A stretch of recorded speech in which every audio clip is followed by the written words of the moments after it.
Mesdames et messieurs, bonsoir. Merci de nous préférer. Bienvenue dans cette édition d'information dont voici les principales articulations. Les cas de viol sur mineurs deviennent récurrents dans la préfecture de Mamou et cela malgré le mois saint de Ramadan. En l'espace de 2 semaines seulement, tenez-vous bien, 3 toutes jeunes filles des mineurs ont été victimes de viol dans cette préfecture. Toujours sur le plan national, à quelques jours de la fête de Ramadan, l'affluence n'est pas au rendez-vous. C'est le cas au marché de Matoto. La pandémie de la Covid-19 en est la cause. Des détails, c'est dans cette édition d'information.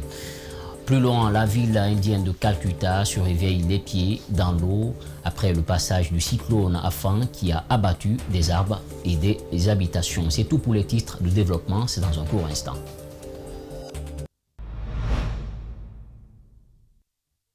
Pour une fois encore, bonsoir. Merci de nous rejoindre dans cette édition d'information. Pour commencer, les membres du FNDC, Front National pour la défense de la Constitution, exigent la libération de leurs camarades dont certains sont détenus depuis octobre 2019. Au nombre de 287, ils croupissent dans les prisons dans les différentes régions de la Guinée. Sékou Kondono était l'invité des Gringules ce matin. Suivez. Il y a de cela près d'une année, une chasse aux sorcières est planifiée contre toute personne qui s'oppose au 3e mandat de M. Alpha Condé. Quand vous prenez les prisons au niveau de Djerekouri, au niveau de Labé, de Koundara, de Mamou, de Kankan, de Conakry, ces prisons connaissent un peu le séjour des militants et sympathisants du FNDC qui ont commis un seul tort. C'est le tort d'être organisé, de s'opposer par tous les moyens légaux reconnus par nos traités et par nos conventions, afin de ne pas permettre aux tenants du pouvoir de Conakry de transformer une république en une monarchie, dans le seul but de permettre aux princes de mourir aux affaires et de permettre aux clans de protéger les intérêts qu'ils accumulent de façon illicite sur le dos du contribuable guinéen. Donc, en tout état de cause, et à date, nous dénombrons plus de 247 personnes qui croupissent dans ces geôles. Ces différentes dimensions et communautés. Vous dites combien 287. Donc, partisans du FNDC qui croupissent dans les geôles du pays. Depuis octobre. Depuis octobre, c'est cela? Depuis octobre. Le seul péché qu'ils ont commis, ces compatriotes, c'est de s'organiser pacifiquement, conformément aux traités, aux conventions et aux lois qui gouvernent la Guinée et d'autres États, afin qu'on ne puisse pas transformer cette république en une monarchie. En plus bref, un camion remorque en partance pour Bamako et un minibus sont entrés en collision dans la nuit du mardi au mercredi aux environs de 22h à Bélekoro, c'est dans Narena, en République du Mali. Selon Siné Magasuba, le secrétaire général chargé des collectivités décentralisées de ce côté de Sigiri, le dernier bilan provisoire de l'accident fait état de 25 morts, dont 5 Guinéens. Nous y reviendrons dans nos prochaines éditions. Toujours sur le plan national, une centaine de jeunes a démarré la formation en couture moderne ce jeudi au centre d'incubation. C'est à Taouya, dans la commune de Ratoma. Ils seront amenés à coudre 600 000 masques lavables à base du tissu local. C'est le ministre de la Jeunesse et de l'Emploi jeune Mokhtar Diallo qui a donné le coup d'envoi. Compte rendu signé Mamadou Kalisso. 300 jeunes doivent être formés pour produire 300 000 masques lavables à la portée des personnes à faible revenu pour se protéger contre le coronavirus. Une initiative du ministère de la Jeunesse appuyée par les partenaires au développement. Le centre est avant tout un espace de formation, de promotion des métiers et de l'emploi en faveur des jeunes de Guinée. Nous fondons l'espoir que le centre recevra des milliers de jeunes tentés par les métiers de la confection, couvrant toute la chaîne de valeur de cette filière socio-professionnelle importante. Il s'agira également de promouvoir le tissu et la mode vestimentaire de notre pays pour que le secteur de la confection contribue plus efficacement au développement de la Guinée. C'est la Fondation des volontaires d'Afrique qui a offert ces machines modernes au département de la jeunesse. Objectif, promouvoir l'emploi des jeunes, la valorisation du tissu local, le mode vestimentaire et la culture africaine. Je lutte beaucoup pour qu'on puisse mettre en valeur les couturiers et les designers locaux.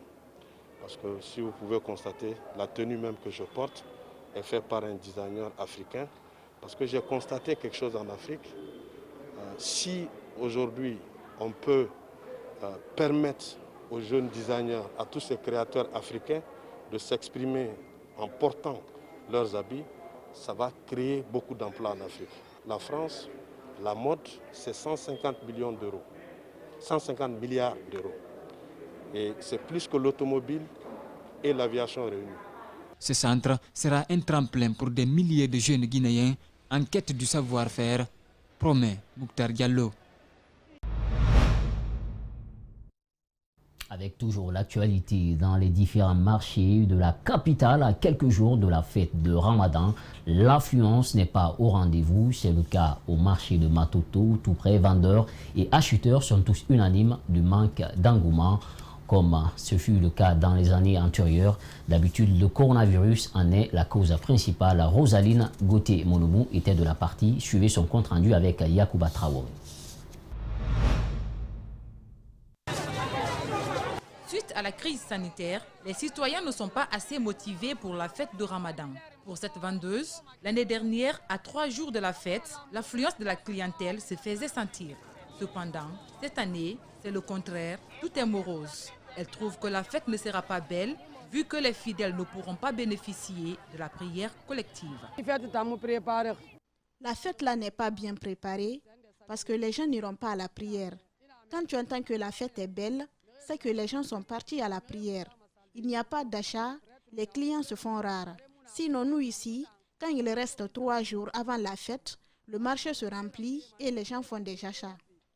Le prix auquel les articles en gros se discutaient avant la pandémie du coronavirus n'est pas le même de nos jours. Tous les prix ont grimpé à cause de cette crise sanitaire, nous confie ce vendeur de chaussures. Pour les détaillants, pas assez de bénéfices et l'écoulement fait problème. On prend les chaussures là, avant c'était à 15 000 en gros.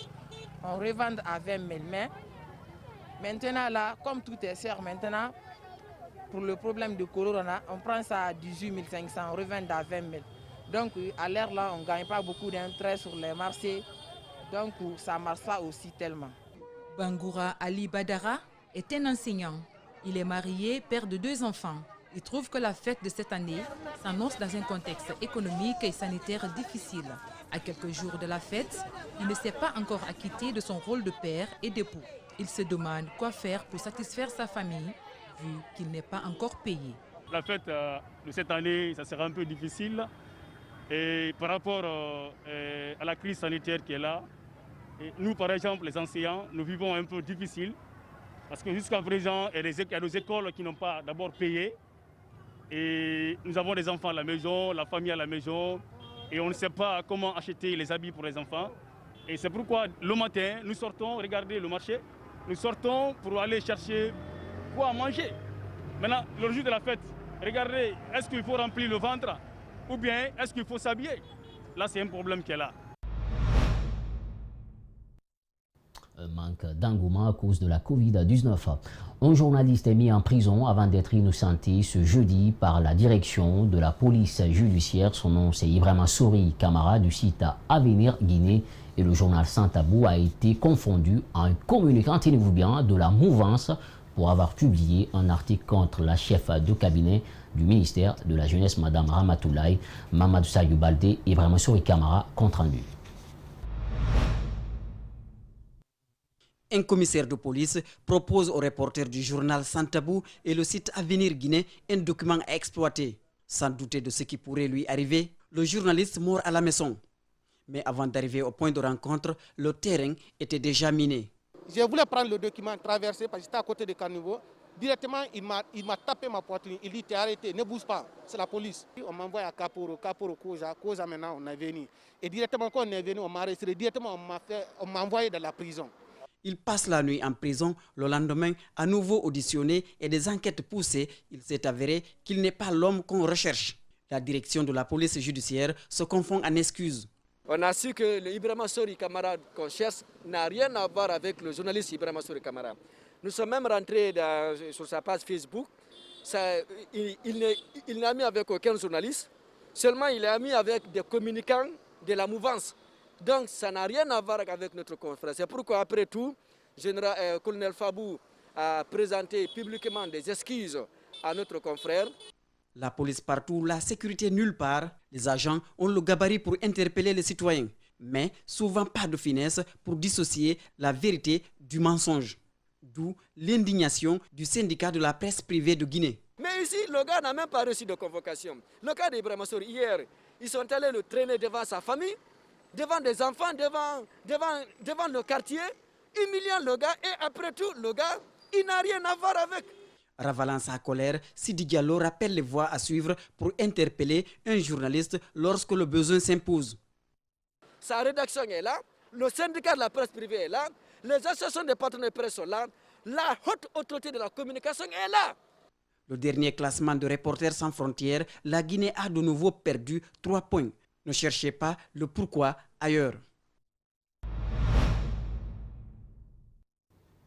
Des enseignants grévistes qui n'avaient pas reçu jusque-là leur salaire ont organisé un sitting ce jeudi devant la direction communale de l'éducation de Dixine. Ils réclament le paiement intégral de leur salaire. Les manifestants soupçonnent également un complot entre les responsables de la direction et certains enseignants. Mariama Fodé Camara, Amar Alexila étaient de la partie. Suivez leur compte rendu. Ces enseignants affiliés au SLEG étaient en grève depuis le 9 janvier dernier. Cette grève a eu pour conséquence le dévirement de leur salaire dans les DCE et DPE. La primature a instruit le département du tutelle de débloquer le salaire des ex-enseignants grévistes, ce qui ne semble pas être effectif du côté de la DCE de Dixine, raison pour laquelle les concernés ont décidé de battre le pavé pour réclamer leur argent. Lorsque nous sommes venus chercher nos salaires le mardi, il nous a été dit que le reste de l'argent ne sera payé simplement le lundi à venir. Donc ce que nous avons trouvé inacceptable parce que dans toutes les préfectures, y compris Conakry, les salaires sont payés partout. Donc c'est cette mesure exceptionnelle qui a fait que nous avons fait aussi une solution exceptionnelle pour attirer l'attention de la DCE parce que les salaires que nous avons déjà reçus ont été dépensés dans le remboursement des dettes que nous avons contractées durant les 4 mois de salaire.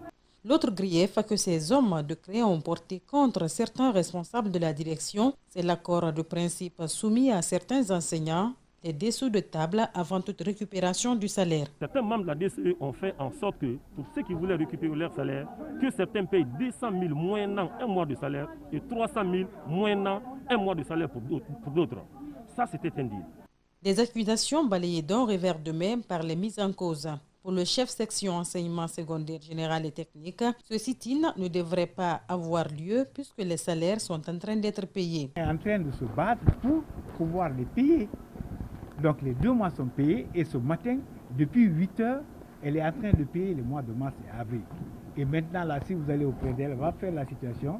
Il y a déjà beaucoup de directeurs d'école qui ont reçu leur salaire. Au moment où nous quittions les lieux, la direction a suggéré à ses enseignants mécontents de rester sur place pour le paiement de leur salaire. Je vous le disais en titre, les cas de viol sur mineurs deviennent récurrents dans la préfecture de Mamou et cela malgré le mois saint de Ramadan. En l'espace seulement de 2 semaines, des filles, toutes des mineurs, ont été victimes de viol dans la dite préfecture. Les victimes télévisions sont âgées respectivement de 7, 10 et 13 ans. Depuis Mamou, suivez cette correspondance de notre correspondant. Il s'agit de Alpha Mamoudou-Bari. C'est le procureur de la République près le tribunal de première instance de Mamou qui a donné l'information mercredi à travers un point de presse qu'il a animé au siège du tribunal. Tous les 3 cas de viol se sont produits pendant ce mois de Ramadan. Le premier cas, c'est celui survenu au quartier Mbaraya. C'était le mercredi 13 mai 2020 aux environs de 15 h et sur une mineure âgée de 7 ans en classe de 2e année de l'école primaire. Et commis par 2 jeunes gens également mineurs âgés respectivement de 13 et 14 ans. Alors ces 2 suspects ont été aussitôt interpellés et conduits au niveau du commissariat central de police pour des enquêtes. Le deuxième cas s'est produit à Gadalopé, un des quartiers populaires de Mamou. Là-bas, c'est une fillette âgée seulement de 10 ans qui a été violée. C'était le dimanche 10 mai 2020 aux environs de 16 h. Le commissariat central de police a été également informé par un citoyen de ce quartier de la survenance d'un autre cas d'agression sexuelle. Alors, sur une mineure de 10 ans et en classe de 4e année de l'école primaire. Aussitôt et sous nos instructions, une équipe d'enquête s'est rendue sur les lieux pour non seulement faire des constatations, mais aussi procéder à des enquêtes. Une réquisition en médecin a été également délivrée. Et la victime a été conduite au niveau de l'hôpital régional. Là encore, le certificat médico-légal est déjà parvenu. Alors, le suspect est en cavale. Le troisième cas, c'est lui déroulé à Sokotoro. Nous sommes dans la sous-préfecture de Timbo, située à 55 km de la ville de Mamou. Cette fois-ci, c'est la brigade de recherche qui est saisie de ces enquêtes. Et la victime âgée de 13 ans est actuellement admise au niveau de l'hôpital régional pour recevoir des soins, mais aussi à l'issue, nous aurons un certificat médico-légal. Le présumé auteur est en cavale. Depuis janvier 2020, 7 cas de viol ont été enregistrés au tribunal de première instance de Mamou, sans compter les cas déjà étouffés en famille entre victimes et présumés auteurs. Toujours en Moyenne-Guinée, le paiement de la bourse d'entretien à l'université de l'Abbé pour les mois de janvier, février et mars se déroule sans un réel engouement à cause du départ massif des étudiants. Depuis la fermeture des écoles liées à la Covid-19, le versement des pécules à distance ou par voie électronique est très sollicité par les ayants droit, c'est-à-dire les étudiants. Alpha Ouswanba signe cette correspondance. Nous sommes à l'université de l'Abbé, qui affiche un air nostalgique et désert, suite à l'arrêt des cours dans les écoles nées de la Covid-19. Habituellement, la paye des bourses d'entretien pour les étudiants refoule du monde. Mais cette fois, il y a peu d'étudiants.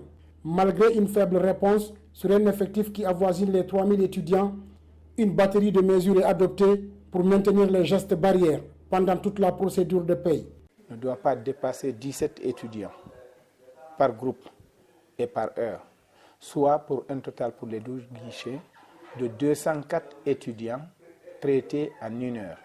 Sur place, c'est le paiement physique qui est prioritaire, avec un calendrier établi à cet effet depuis le 18 mai, jour du démarrage de la paye à l'Abbé. Pour le moment, nous sommes en train de payer les présents. Maintenant, juste après ça, on va voir les autres aussi. La paye se déroule dans les bonnes conditions. 3 mois qui ont été payés, c'est-à-dire les mois de janvier, février et mars. Oui, on peut dire que certains sont là, hein, mais la plupart sont partis. Les quelques étudiants qui se présentent devant les payeurs à compte-gouttes observent rigoureusement les consignes, du lavage des mains à la distanciation dans les salles qui abritent l'opération. Tout s'est déroulé très bien. D'abord, nous avons respecté les gestes barrières, c'est-à-dire lavage des mains et aussi la prise des températures. Et après, nous sommes rentrés dans la salle et nous avons respecté aussi la distance de 1 mètre. Au-delà du paiement traditionnel qui nécessite la présence physique de l'étudiant, couramment appliqué dans les universités guinéennes, d'autres modes de paiement sont instaurés cette fois en faveur des étudiants qui auraient gagné leurs familles respectives. L'ONG Le Bloc Positif a fait ce jeudi un don de kits sanitaires et de nourriture à la population carcérale de la maison centrale de Conakry à Kaloum.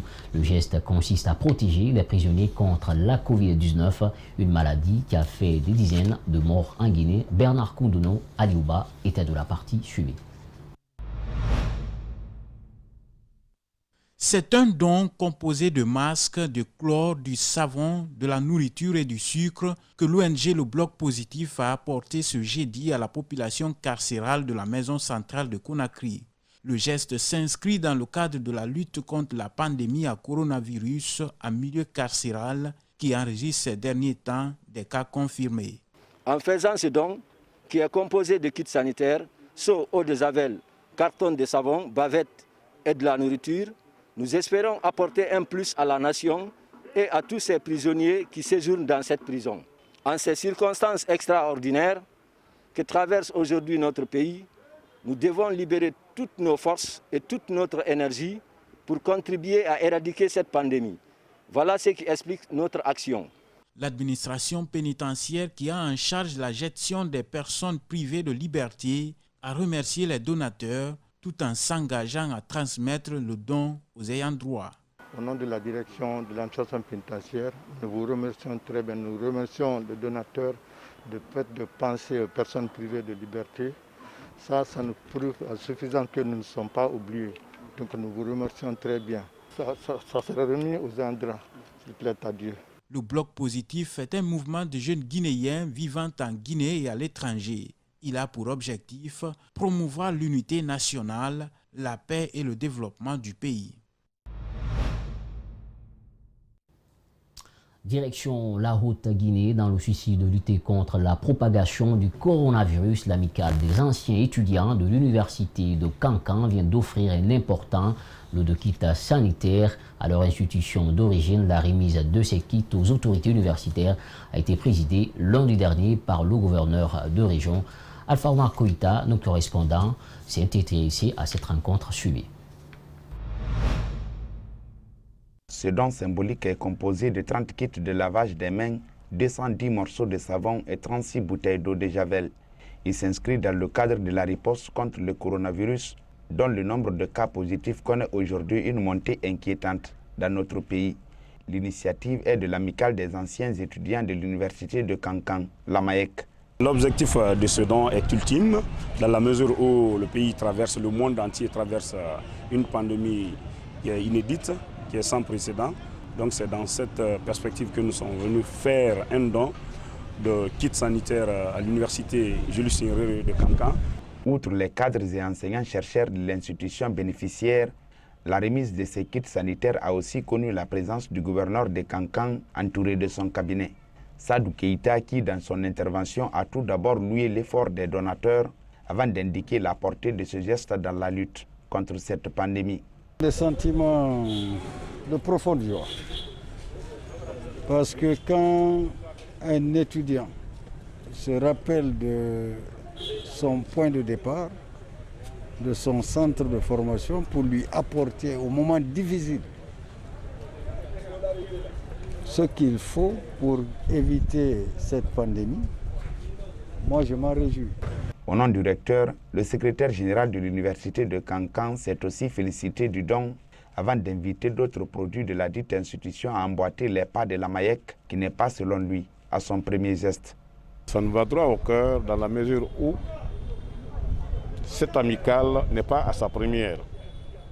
Depuis sa création jusqu'à nos jours, l'amicale a tout le temps témoigné vis-à-vis de l'université de Kankan sa solidarité. Sur le plan international en France, Édouard Philippe estime que l'Union européenne n'a pas été à la hauteur de la crise du coronavirus. Le Premier ministre français s'exprime lors de la séance de questions au gouvernement. C'était au Sénat. Je vous propose de le suivre au micro de nos confrères de l'AFP.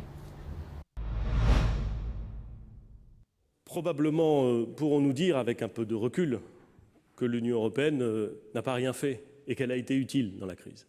Mais est-ce que véritablement elle a été à la hauteur de cette crise? Je ne le crois pas, Monsieur le Président.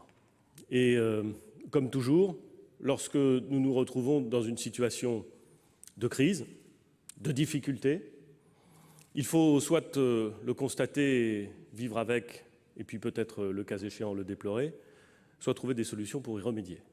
Bien souvent, lorsque la crise européenne est là, c'est dans la capacité de la France et de l'Allemagne à s'entendre et à entraîner, non pas à décider pour les autres. Ce serait inenvisageable. Mais à s'entendre pour entraîner que l'on trouve la solution. La ville indienne de Calcutta se réveille les pieds dans l'eau après le passage du cyclone Amphan qui a abattu des arbres et des habitations. Mohamed Valektouré commente les images de nos confrères de l'AFP. Suivez. Le cyclone a provoqué une onde de tempête raz-de-marée haute jusqu'à 3 mètres qui a submergé une partie du littoral et fait déferler des monceaux d'eau salée dans les villages. Ça a causé une destruction gigantesque. Des milliers d'arbres sont déracinés. Les digues qui protègent les villages de basse élévation et des élevages de crevettes ont cédé et de nombreux endroits inondant beaucoup de villages. De l'autre côté de la frontière en Inde, le constat est identique et les dégâts également de grande ampleur. Le cyclone Amphan a ravagé le littoral de Bengale occidental. Des milliers de maisons ont été mises à bas, des arbres déracinés, des routes submergées et des cultures détruites. Au terme d'une nuit de terreur, les 15 millions d'habitants de Calcutta se sont réveillés avec le spectacle d'une ville aux rues inondées, des voitures remplies d'eau parfois jusqu'aux fenêtres et des axes de circulation bloqués par les arbres et poteaux électriques tombés par terre.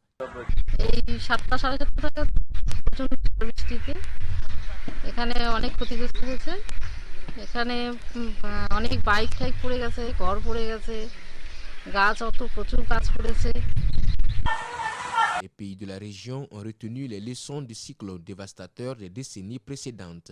Ils ont construit des milliers d'abris pour les populations et mis en place des politiques d'évacuation rapide. La pandémie de Covid-19 a cependant foncièrement compliqué leurs tâches cette année. Pour éviter la propagation du virus, les autorités avaient appelé les déplacés à respecter la distanciation physique dans les refuges et à porter des masques.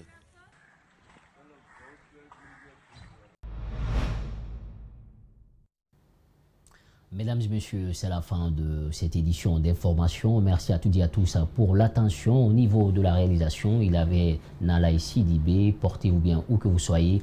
On n'oublie pas également Mohamed Valek Touré qui nous a accompagnés. La régie, toute l'équipe était là pour vous faire vivre cette édition. Portez-vous bien où que vous soyez. Surtout restez avec Espace TV car l'info continue.